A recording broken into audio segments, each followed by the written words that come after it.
Je voudrais saluer David Simonet. Bonjour. Bonjour. Président d'Axentis. Que faites-vous chez Axentis? On parle de pharmacie là.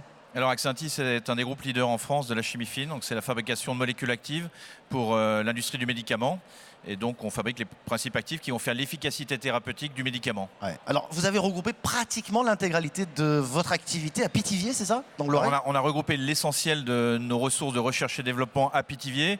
L'idée c'était de transformer des unités de production en unités innovantes. Donc en 2007, une première reprise d'une usine basée à Pithiviers, puis notre voisin 3M Chimie en 2016, ce qui nous permet aujourd'hui d'avoir une plateforme assez unique qui couvre tous les métiers de la chimie fine, de la recherche et développement aux petites fabrications jusqu'à des fabrications à l'échelle industrielle.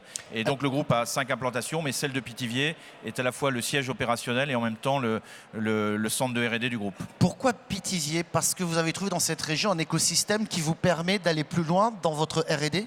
Alors au départ, parce qu'il y avait des compétences pour ce métier qui existaient. L'idée, c'était de les fédérer, de créer des synergies entre elles et de transformer finalement des unités plutôt dans la sous-traitance assez basique qui consistait à reproduire ce que le client nous demandait en unités innovantes. Et effectivement, ce basculement de la production vers l'innovation a été permis grâce à l'écosystème dont on a bénéficié. Alors Pôle Pharma est l'incarnation de cet écosystème autour de la pharmacie et de ses sous-traitants, mais plus particulièrement la région a incité les laboratoires issus des universités à se rapprocher des industriels, et c'est comme ça que sont nés beaucoup de projets qui feront l'activité de demain à Pithiviers, notamment dans l'oncologie, c'est-à-dire la fabrication de principes actifs pour traiter différents cancers. Et c'est ce sur quoi vous travaillez actuellement, et vous n'êtes pas tout seul, il y a de nombreux, je dirais, collaborateurs, institutions, universités, je crois, Oui. dans la région, qui travaillent avec vous. Oui, il y a le financement de l'innovation avec la BPI de la région, il y a le laboratoire de biotechnologie végétale de l'université de Tours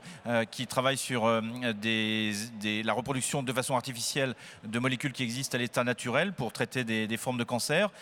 Et donc on travaille en partenariat avec le laboratoire de Tours par exemple sur ce sujet-là, mais avec des financements européens, des financements de la BPI, des financements de la région.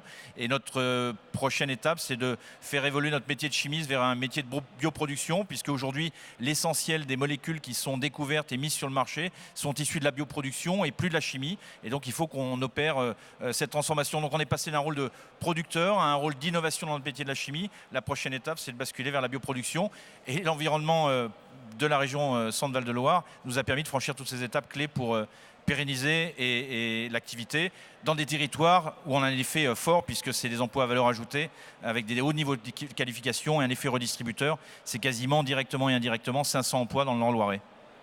Bonne continuation et bravo. Merci de préparer la médecine de demain.